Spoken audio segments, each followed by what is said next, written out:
में खौफनाक सड़क हादसा पेश आया। इस हादसे में 4 अफराद मौके पर ही जाँ बहक हो गए, जबकि 2 अफराद लापता बताए जा रहे हैं। हादसे के बाद रेस्क्यू टीमें फौरी तौर पर जाए हादसे पर पहुंची और मुतासरीन की तलाश की जा रही है।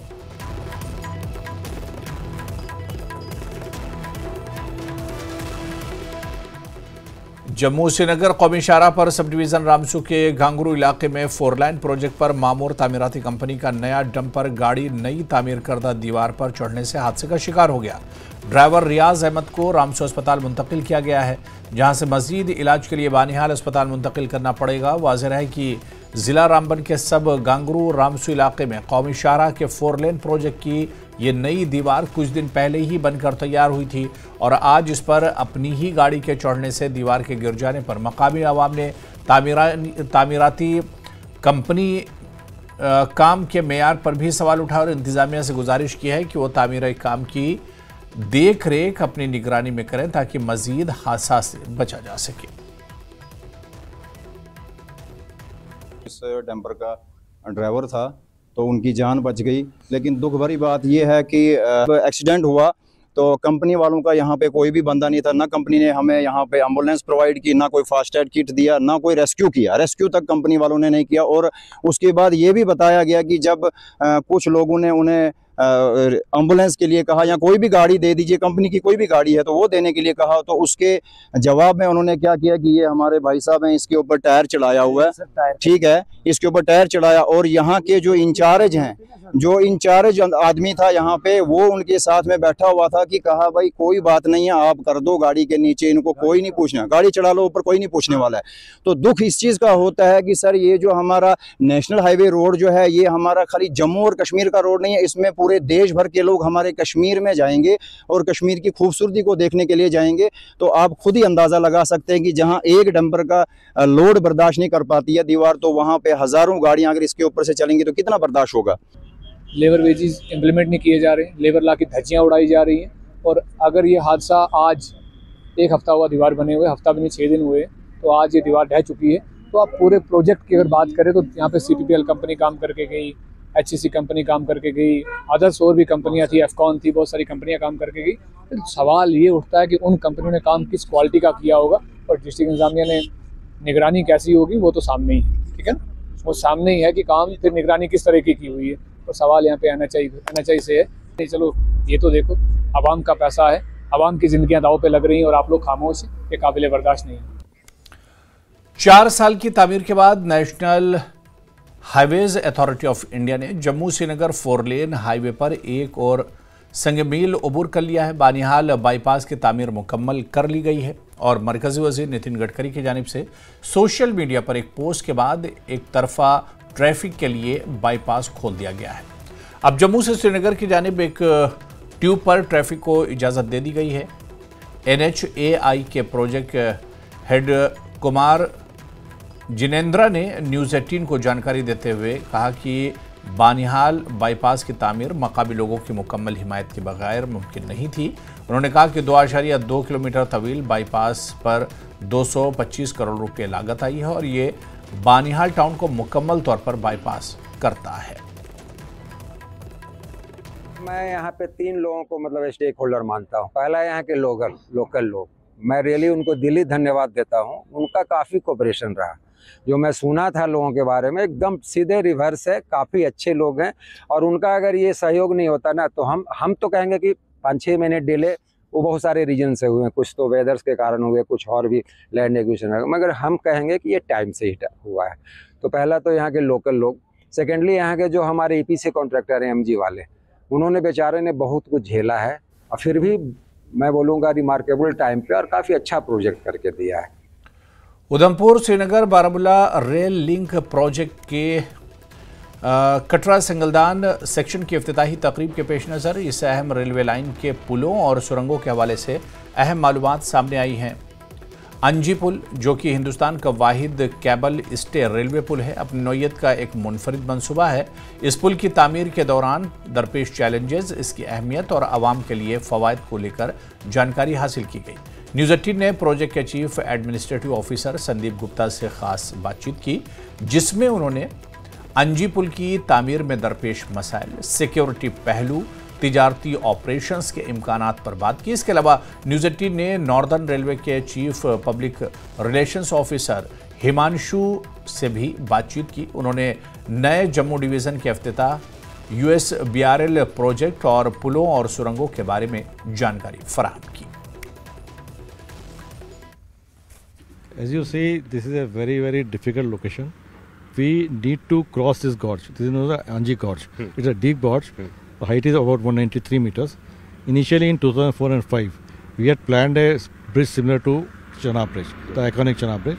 We had planned a arch bridge here. But as you see, this area is having a lot of space. But near that Katra end, where the tunnel portal is there, there is no space. And the hills are almost vertical. So there was a space constraint. We could not have built that arch.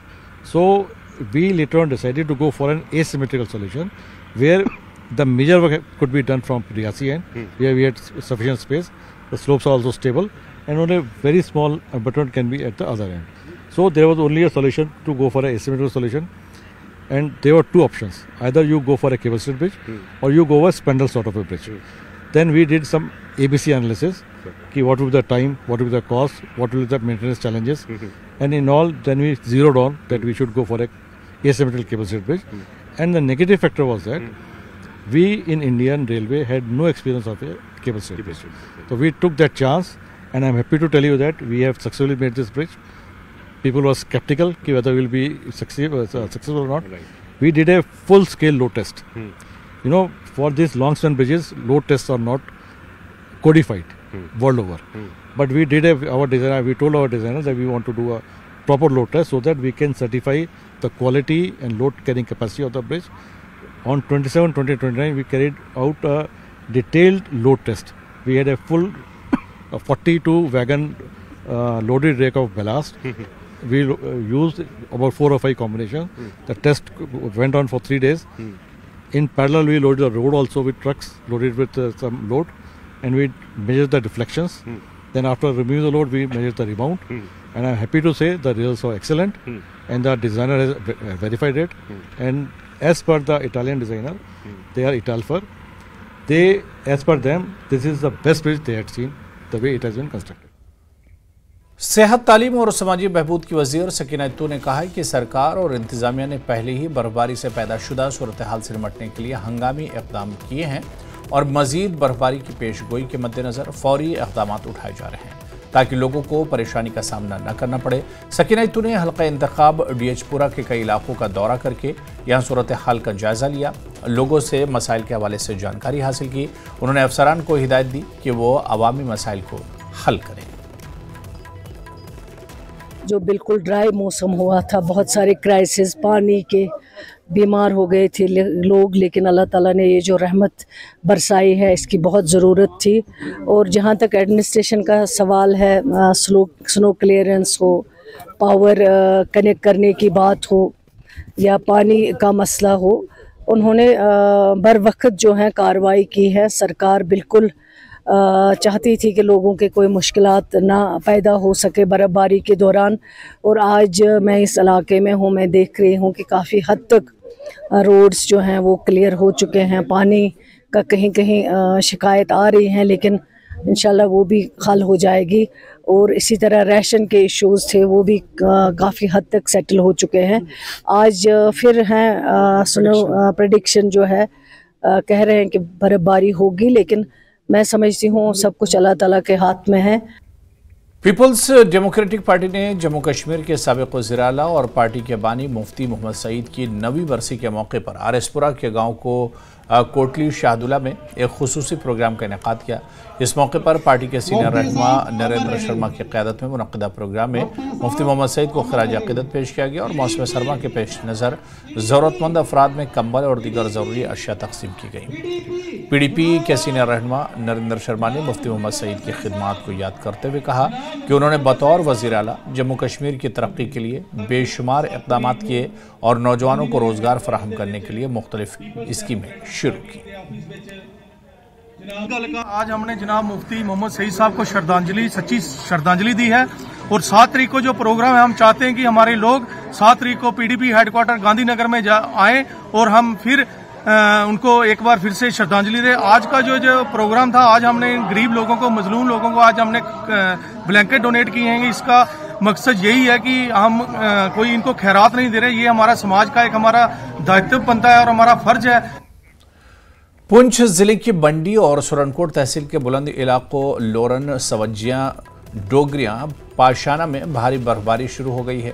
मौसमी महकमे के पेशनगोई के मुताबिक ये बर्फबारी शुरू हुई है। इसके साथ ही पुंछ शहर समेत दीगर निचले इलाकों में बारिश हो रही है, जिससे आवामी जिंदगी मुतासिर हो गई है। बर्फबारी के बायस बुलंद इलाकों में ट्रैफिक मुतासिर हो रहा है और दर्जा हरारत में कमी के सबब सर्दी में इजाफा हो गया है।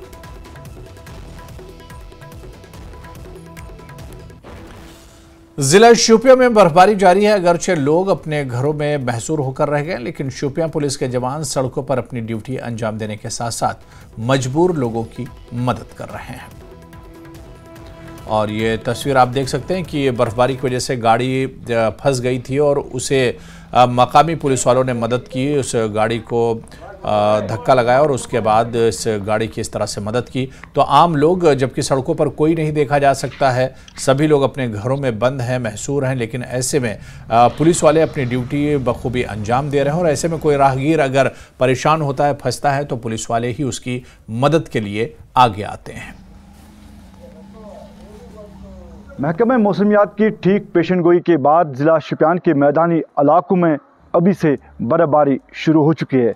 क्योंकि लगातार 1 घंटे से बर्फबारी हो रही है और अगर हम पीर पंचाल रेंज की बात करेंगे, हिरपोरा से ऊपर जो पीर की गली है वहाँ अभी तक जो है 1 फीट से ज़्यादा बर्फ़ जमा हो चुकी है। क्योंकि मुगल रोड को पहले ही ट्रैफिक की यातायात के लिए बंद कर दिया गया था और फ़िलहाल जो है काफ़ी शिद्दत की सर्दी में यहाँ के लोग पहले ही सर्दी से जूझ रहे हैं। उसके साथ साथ अगर और ज़्यादा बर्फबारी होती है तो यकीनन काफ़ी मुश्किलातों का सामना लोगों को करना पड़ेगा। लेकिन प्रशासन को चाहिए कि वो पहले से ही मशीनरी को तैयार रखे ताकि ऐन वक्त जो है सड़कों से बर्फ़ हटाई जाए। उसके साथ साथ जो दूर दराज इलाके वहाँ पे भी सड़कों से बर्फ़ हटाने का काम शुरू करे ताकि जो दूर दराज इलाकों से पेशेंट यहाँ पे आते हैं डिस्ट्रिक्ट हॉस्पिटल, उनको किसी तरह की परेशानी ना हो। क्योंकि फ़िलहाल जो है बर्फबारी जारी है।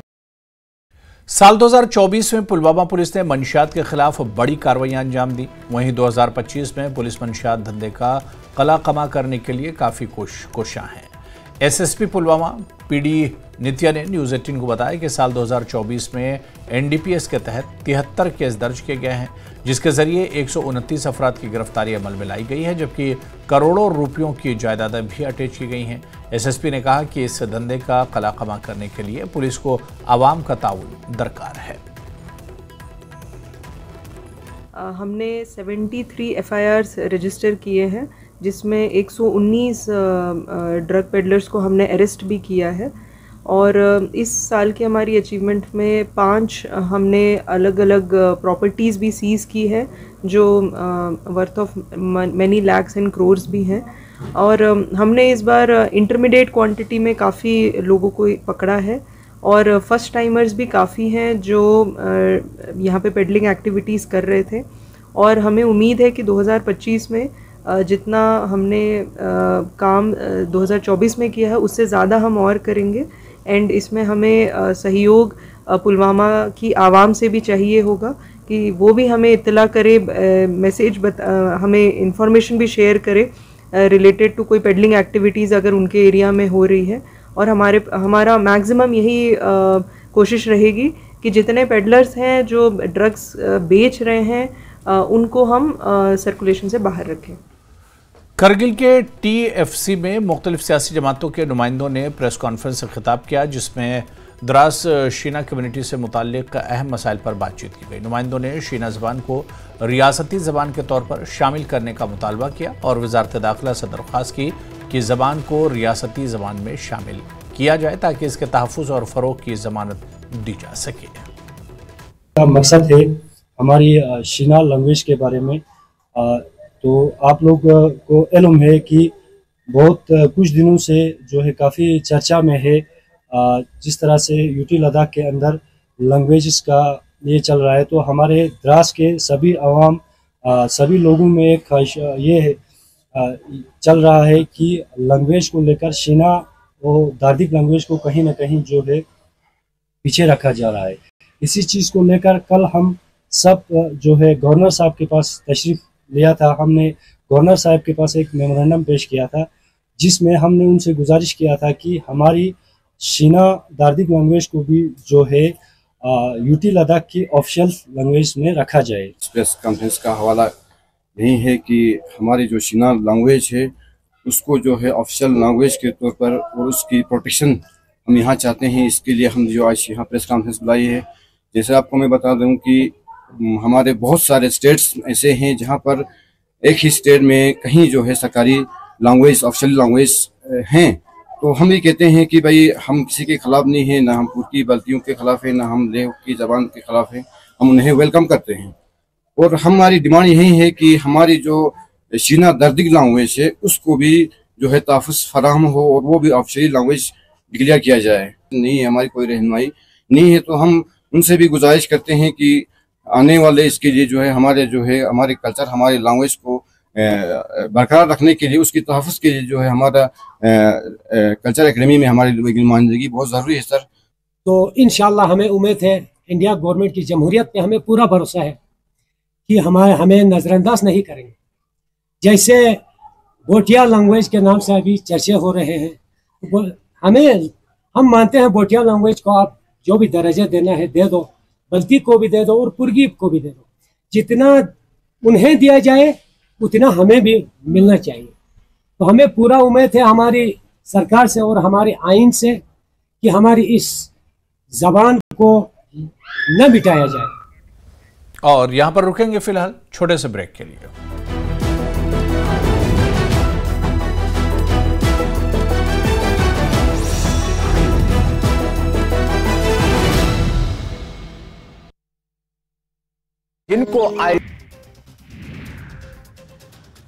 हरियाणा के स्टार्टअप उद्यमियों के साथ सीएम सैनी ने की बैठक। कहा, हरियाणा को स्टार्टअप्स के लिए एक अग्रणी हब के रूप में स्थापित करना हमारी प्राथमिकता। स्टार्टअप को बढ़ावा देने के लिए बनाई जाएगी नई योजनाएं।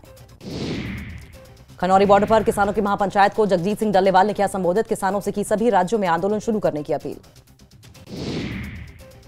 किसान संगठनों में दो फाड़, टोहाना और खनौरी बॉर्डर पर अलग अलग किसान महापंचायत। टोहाना किसान महापंचायत में शामिल किसान नेताओं ने पंजाब में चल रहे आंदोलन को ठहराया गलत। बोले, इससे किसान हो रहे हैं बदनाम। किसान नेता राकेश टिकैत का बड़ा बयान। कहा, खनौरी बॉर्डर पर आंदोलन से बदनाम हो रहे हैं किसान और सिख। केंद्र के इशारे पर चल रहा है आंदोलन। केंद्रीय कृषि मंत्री शिवराज सिंह चौहान ने राज्यों के कृषि मंत्रियों के साथ की बैठक। कहा, नए साल में नए संकल्पों के साथ किसान कल्याण के काम तेज गति से बढ़ाएंगे आगे। कुल्लू के बारनाल गांव के गौशाला में लगी आग। आगजनी में 4 गौशालाएं राख, लाखों रुपए का नुकसान।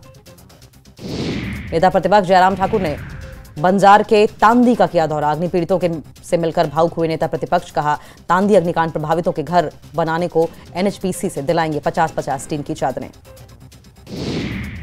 गुरेज के विधायक नजीर गुरेजी का बयान। कहा, 15 जनवरी से पहले गुरेज, बख्तौर और तुलेल के लिए हवाई सेवा शुरू होने की उम्मीद। बांडीपुरा गुरेज रोड को खोलने का प्रयास। महाकुंभ को लेकर सुरक्षा के पुख्ता इंतजाम। डीजीपी बोले, संगम नगरी में 7 लेयर में होगी सुरक्षा व्यवस्था। श्रद्धालुओं को नहीं होगी कोई परेशानी। अतुल सुभाष सुसाइड के आरोपियों को बेल। पत्नी, सास और साले को बेंगलुरु के सेशंस कोर्ट ने दी जमानत। अब एससी जाने की तैयारी में अतुल सुभाष का परिवार। फतेहपुर में धर्मांतरण के आरोपी मौलाना फिरोज आलम की रिहाई पर जश्न मनाना पड़ा भारी। मौलाना फिरोज आलम समेत 24 लोगों के खिलाफ एफआईआर। सिंगरौली में सेप्टिक टैंक में मिले 4 शव। इलाके में फैली सनसनी, हत्या की आशंका। रायसेन में चाइनीज मांझे से पूर्व बीजेपी पार्षद का कटा गला। स्कूटी से जा रही थी घर। प्राथमिक इलाज के बाद भोपाल किया गया रेफर। दंतेवाड़ा नारायणपुर सीमा पर नक्सली मुठभेड़। ऑपरेशन में 4 जिलों के डीआरजी एसटीएफ जवान शामिल।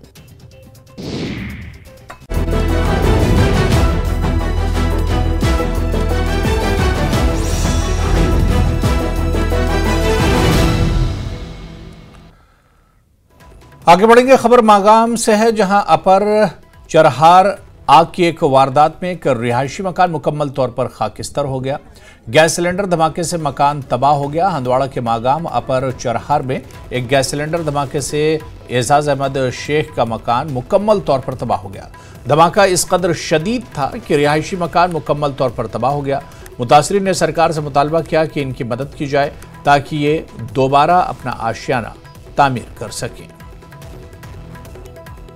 गरीब अमिस खानदारी तमिस स्ट्रोक पत्मो 4 वरियो कत बिचार लग 6-7 लाख रुपये तमिस इसके पास कोई जमीन नहीं, कोई कुछ नहीं, बिचार सिर्फ आसान रुपये 10 देना दोहस बस तथ पे रुपये 50 देना तथ पे कर इलाज तो प्रत कह बहुत एडमिनिस्ट्रेशन करान यह गुजारिश कि मेहरबानी कर अमिस दियो कुछ अकोमोडेशन फिलहाल ये चूंकि वनस वंद यह हे बिचार कुछ जाए गमिस अमिस बो ये अमिस अकिस अकिस कमरस मज 2 बार तम मे बासान कि हेकन तन गि बहुत एडमिनिस्ट्रेशन यह अपील करान कि अहद खतर करो कुछ अगर कुछ सरकार कुछ कह क्वाटर आ चीज तान दीतो अमिस यूतिस कालस ये हेक्या बे कह कर।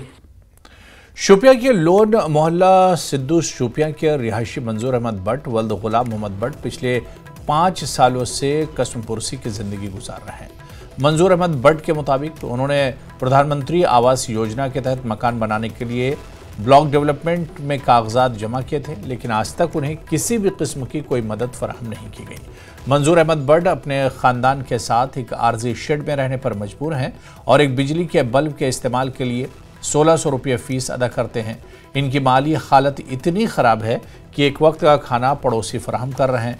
उन्होंने ज़िला इंतज़ामिया और डिप्टी कमिश्नर शोपियां शाहिद सलीम डार से दरख्वास्त की है कि इनकी हालत देखकर प्रधानमंत्री इंदिरा आवास योजना के तहत मकान फराहम किया जाए और बिजली फीस में भी रियायत दी जाए।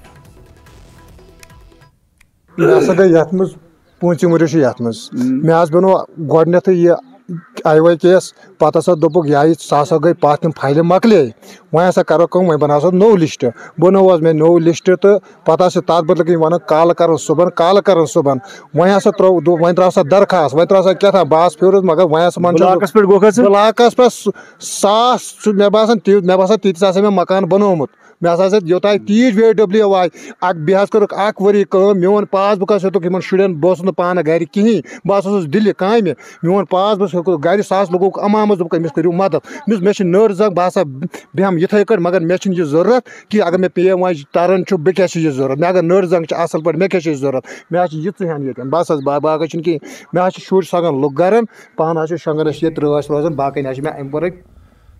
गुज़श्ता साल हुई ज़ालाबारी से ज़िला कुलगाम के मुतासरा किसानों को मदद फराहम करने की गर्ज से ज़िला इंतज़ामिया कुलगाम ने 3 करोड़ रुपये से भी ज़ायद की रकम वागुजार की है और ये रकम मुतासरा किसानों के अकाउंट में जमा की जा रही है। उधर किसानों ने इस इक़दाम की सराहना की है, ताहम उन्होंने कहा कि ये सरकार को किसानों के लिए एक जामे पॉलिसी मुरतब करनी चाहिए ताकि ऐसे हालात में इन्हें भरपूर मदद फराहम हो।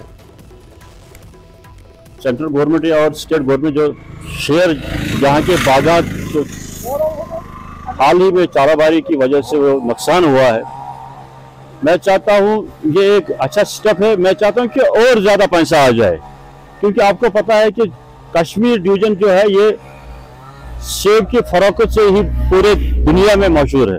तो हम चाहते हैं कि सेंट्रल गवर्नमेंट और स्टेट गवर्नमेंट से रिक्वेस्ट करते हैं कि थोड़ा सा और ज़्यादा पैसे इसमें लोगों को पैकेज मिलना चाहिए। पिछले साल 2024 सितंबर में जो सालाबारी हुई इलेक्शन के दौरान, उस वक्त भी हमने ज़िला कुलगाम में CPIM की तरफ से और जम्मू कश्मीर किसान तहरीक की तरफ से एक एहतजाज दर्ज कराया। डिप्टी कमिश्नर साहब को एक मेमोरेंडम दिया और ये याद दहानी कराई कि यहाँ क्रॉप इंश्योरेंस स्कीम को लागू होना चाहिए। ये CPIM और जम्मू कश्मीर का बुनियादी मंशूर है कि क्रॉप इंश्योरेंस स्कीम को लागू होना चाहिए। इस वक्त जो किसानों को थोड़ा बहुत कुछ रिलीफ मिला है जिले कुलगाम में 3.5 करोड़ रुपए, उसका लिए तो हम शुक्रिया अदा करते हैं, लेकिन इतना ही काफ़ी नहीं है। एक्चुअली हाँ, झालाबारी का जो नुकसान हुआ था हमारे यहाँ ऑलमोस्ट जो 35 के विलेजेस जिनके यहाँ पे हमें बहुत सारा नुकसान हुआ था, वहाँ के जो ऑर्चर्ड्स थे, जो बागात थे और जो उनके ओनर्स थे, उनको बहुत ज़्यादा नुकसान हुआ था। तो उस सिलसिले में फिर जो SDRF की एक कमेटी होती है, इसमें एक विलेज लेवल कमेटी बनती है जिसमें एग्रीकल्चर, हॉर्टिकल्चर और रेवेन्यू का स्टाफ हर एक बाग में जाके वहाँ रिलीफ असेसमेंट करके उसका एक उन्होंने प्रॉपरली जो उनका एक शेड्यूल बनाया। शेड्यूल को हमने तहसील लेवल कमेटी में डाला। तहसील लेवल कमेटी ने अप्रूव करके फिर जो डिस्ट्रिक्ट लेवल पे एक कमेटी होती है जिनके चेयरमैन डिप्टी कमिश्नर साहब होते हैं, तो उन्होंने वहाँ से उसमें बहुत ज़्यादा जल्दी की और हमें वो सारा जो रिलीफ था वो अप्रूव करके हमारे अकाउंट में वापस डाल दिया। और जैसे ही हमारे पास ऑलमोस्ट जो हमारे पास रिलीफ आया है इट्स 3.5 करोड़ रुपीज़ और इसमें से ऑलमोस्ट हमें जो रिलीफ डिस्ट्रीब्यूट आगे करना है इट इज़ ऑलमोस्ट 12,000 बेनिफिशरीज।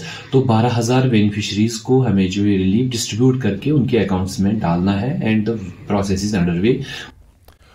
तो चलिए